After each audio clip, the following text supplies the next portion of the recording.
I've been reading your book, man. In the beginning, there were answers. I've got a copy of it, man. It's an amazing book. And one of the things that struck me from it is, and you talked about how you were a drummer before you were a singer. And it seems like, for some reason, like a lot of drummers that turn singers always seem to have really unique voices. Some examples, I guess, would be like more famously Don Henley or Phil Collins, but also like Dave Pirner of Soul Asylum was a drummer first. And so I wanted to ask you, at what point did you realize you could sing? And what did it feel like when you first heard your voice? Because you've got a really unique voice, man. Oh, thanks. Well, I mean, I played the drums in bands. I started when I was in South Carolina, actually. I started playing in sort of punk bands because me and my friends loved Minor Threat and Black Flag and bands like that. Yeah. So that was kind of I started playing those kind of drums, and it's just really basic but fast. Yeah. So I wasn't really a great technical drummer or anything. And then when I moved back to Scotland, my bands were less sort of punk influenced, but I liked playing the drums. I'm naturally a quite an introverted person, so sitting at the back, behind a drum kit, just putting your head down and focusing on it, suited me a lot more than being standing up front and being like the center of attention. Yeah. So that was the thing I worried about more than singing. I was never wanting to be a singer as such. I was much more interested in kind of shouting along with the music. Yeah. And that's kind of what we did originally. It was fast. Idlewild, the songs were all. The first one, they were fast, they were distorted, and I just sort of shouted along. Yeah. Over the years, obviously, I stopped shouting, and I realised I actually could sort of hold a tune with my voice. I could sing. Yeah. Although I'm no technically great singer or anything, but I have I found my voice, and I think that's an important thing. You don't have to be a great singer if you have a voice. Yeah. It's true. And you went from like drumming to no guitar. A lot of guys will have a guitar at least, but you just went straight to fronting the band. So I love that. Yeah, well, I don't play the guitar, so I didn't have the option. Yeah. And, looking back, the way things were back when Idlewild first started and put Captain out, and when you guys, one thing I talk about a lot of my show with a lot of younger bands is I try to explain to them how today it seems easier than ever to get your music in the right hands, but it's harder than ever for some reason to get anybody like labels or managers to care at all. And so you guys, like back in the day, one of the big things for you, according to your book, was showcasing at CMJ, and that kind of really moved things to a different level. Looking back at that time, did it feel easy to get from playing, smaller shows to showcasing at CMJ, or does it seem like it was really hard? Yeah, it was a difficult thing because back then, certainly I don't know if it was the same in America, but in Scotland, the notion of being sort of making a career out of playing noisy music was non-existent. So we never approached it thinking we had no ambitions to make it into a career. Our ambition was really originally was to get gigs outside of Edinburgh. And then it was to put out a 7-inch single. Yeah. And then it was like maybe to play a show in London. So it was always very kind of small steps.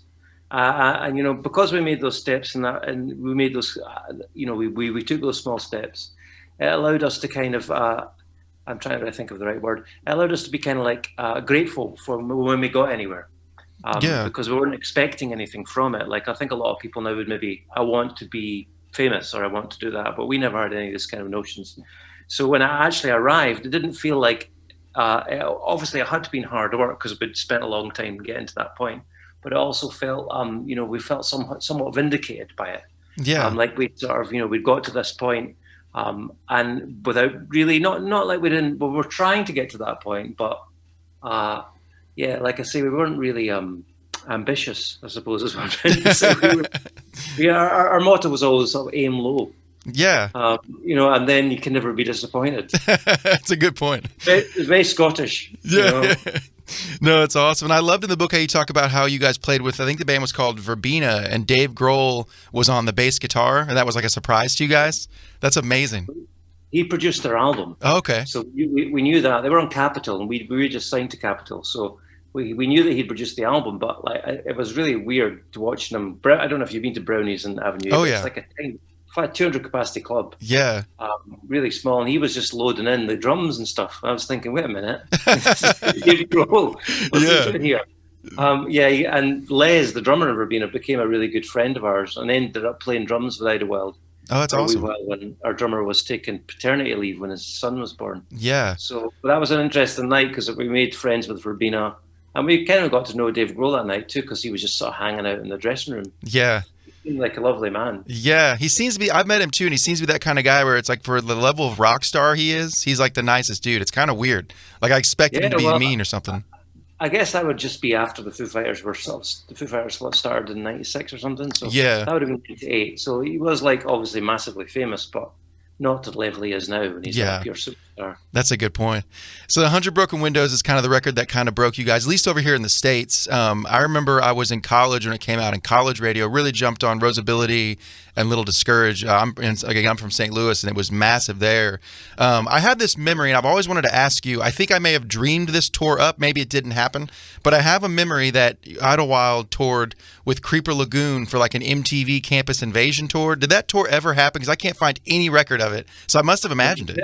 We were supposed to, but that was cancelled because our we were supposed to. Don't know if we were supposed to do a whole tour. I think we were supposed to do just some gigs. Okay. But anyway, it got cancelled because Rod had to go into hospital for something sort of minor, but he had to have an operation.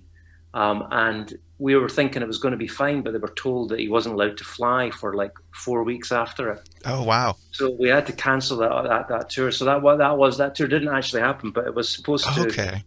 Yeah, and that would have been the tail end of 100 Broken Windows. Yeah, yeah. Just at the very end of that kind of.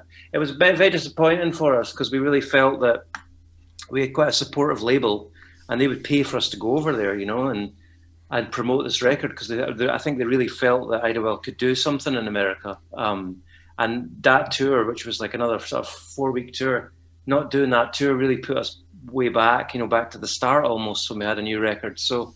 It's not like I'm blaming Rod or anything like that, and it's certainly in the book I write about that in the way that like I really with a bit of reflection, it is what it is, and a new album came out of that point. But had we had more opportunities in America, I think maybe we could have, because we got to a point where people were really starting to like us, and talk about our records, and like radio stations like your own were starting to play us, and we're thinking, well, we just keep coming back here and playing, then maybe we will get a fan base, but.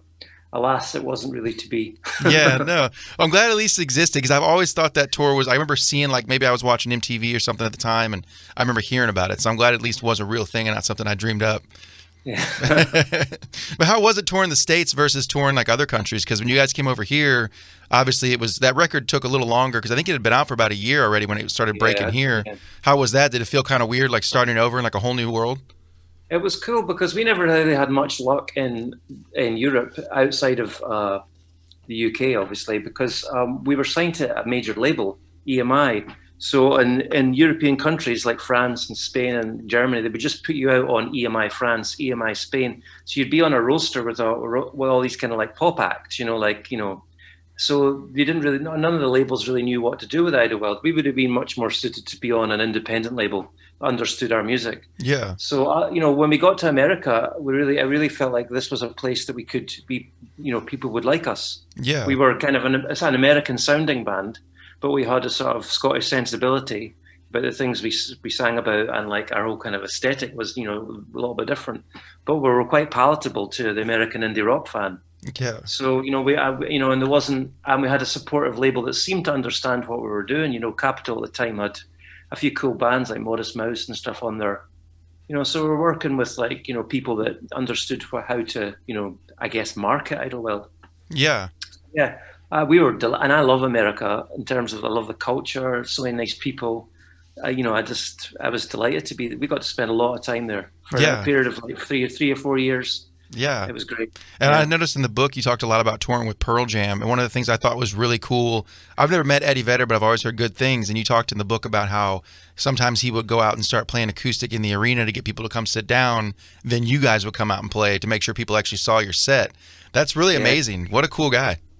He's a really cool guy. We're all really cool guys, but particularly I thought that was such a nice thing because we'd done support tours before where you largely playing to a few people arriving, and they're just, but with Eddie Vedder doing that, you would be playing to like a pretty much packed arena. Yeah. Obviously, some people would drift away and get a beer or whatever, but like you would, so we played to more people on that tour than we had probably on any other tour we'd done.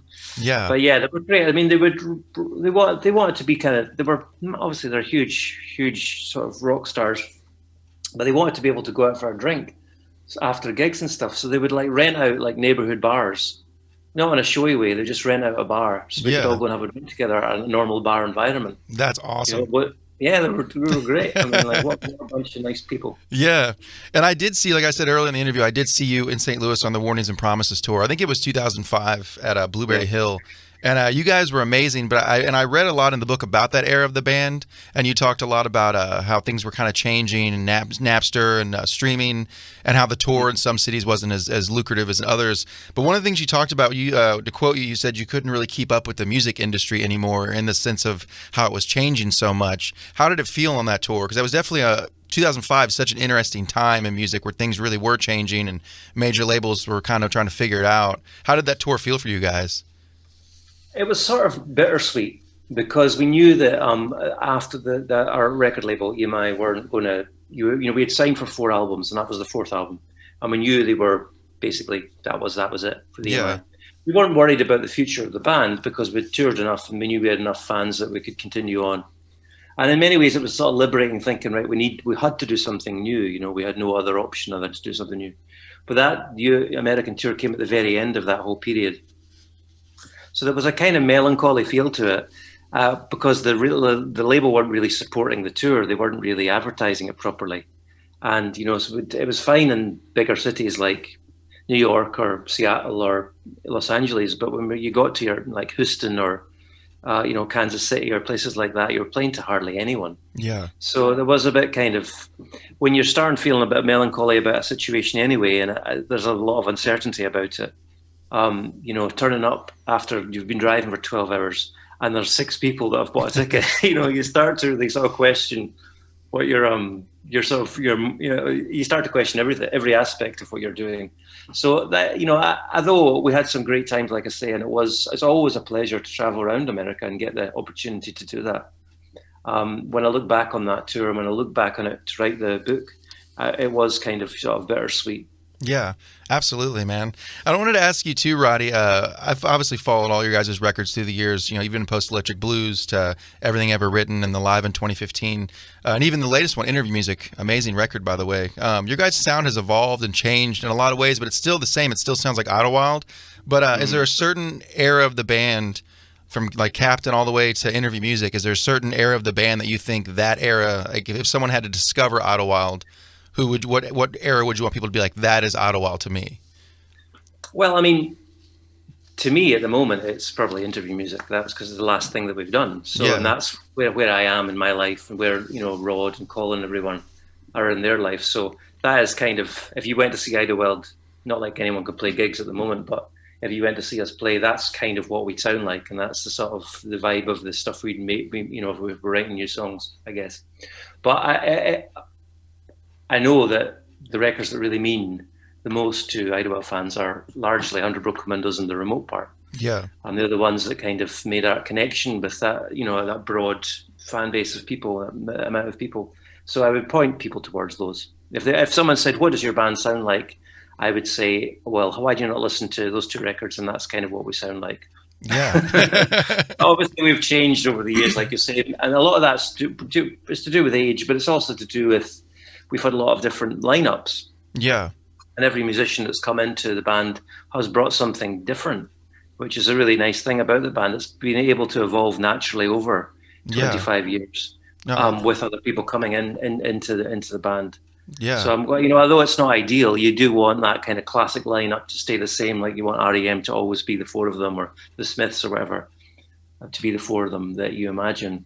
And when people leave, you think, oh, it's not the same band, and it's not the same band, but it can become an interesting version of that band. I love that. And I think that's what we've always tried to do that with Idlewild. We've always thought, and we've also never wanted to make the same record twice. That's another thing. But always, when we have discussions about making records, we think that's the first thing is like, let's not try and make this record again. Let's try and do something different with it. Yeah, always growing. I love that. That's awesome.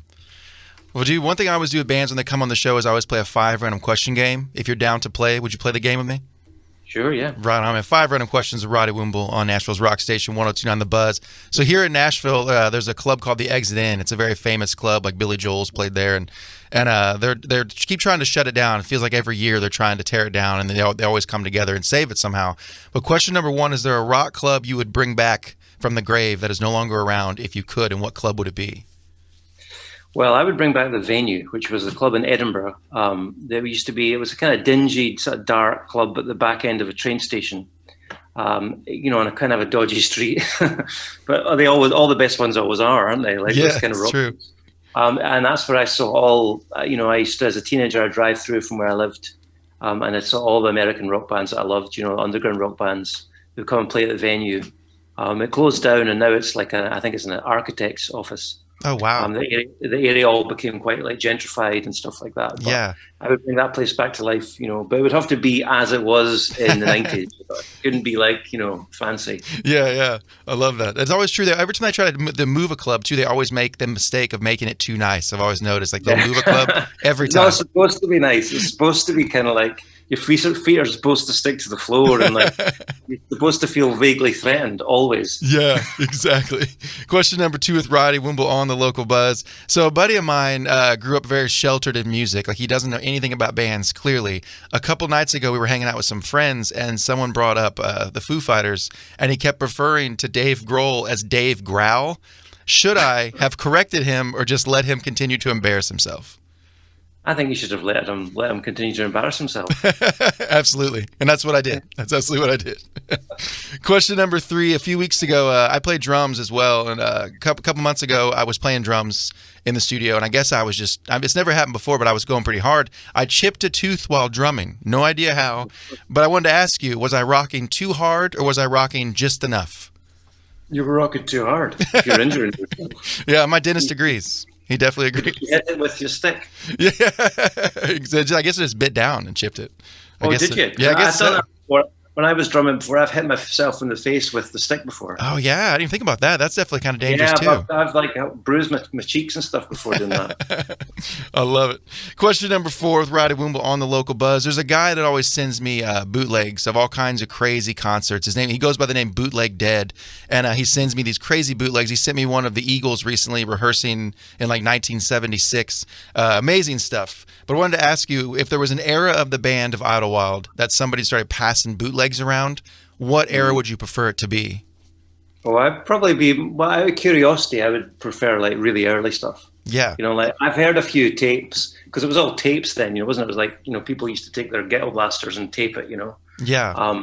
So I've heard a few before, and they're like almost unlistenably bad in a kind of cool way. Yeah. It's just so started, and like, I love it. It's like sort of time capsules, isn't it? Yeah. So I would definitely be from 95 to sort of 98. That would be what I'd be interested in. Love it. And the final question number 5 with Roddy Woomble on the local buzz. Once shows do come back, I know it's been a long time since live music's been a thing worldwide, it seems. You walk out on stage, it's a sold out crowd, you grab the microphone. What's the first thing you say to the crowd when you're finally back on stage? Good evening. I love it. Good evening, everyone. I don't know. I'm not really one. I must say, I'm not really one to talk much, and I'm not that kind of guy, really. I'd rather stand at the side. So that's become my stage move. As when I'm not doing anything, I stand at the side. Yeah, I love that though. I've never been really. I guess I'm quite shy. Like quite a lot of people are drawn to the stage, are quite shy. Yeah, it is kind of a true thing, especially like musicians and frontmen. A lot of times you hear that. It's always interesting. I'm not really I just like being in a band and making music. I'm not really bothered about the other side of it, but you have to kind of do that, don't you? Yeah. Perform the songs. No, I love it, man. Well, Architecture in LA is out now. Low Soul's out now. The album comes a pre-order on your Bandcamp, and it comes out next month. Is that when it comes out? Yeah, it comes out in May digitally, so on Spotify and all those things around the world. But because of all the COVID restrictions, the actual vinyl and the CD are going to be not out till August. Okay, right on. So, but everyone can listen to it from May onwards. So yeah. Yeah, and the new stuff sounded great. I've been spinning the songs here on the buzz and everything, man. And I would love to hear it live. What's the rest of 2021 looking like for you? Any idea of shows? I've got a lot of rescheduled concerts. And they start kind of in August. So we're just waiting to see in Britain and Scotland to see what at the moment no events are allowed. Yeah. So and we had to reschedule the Idlewild 25th anniversary shows to November this year. Oh, okay.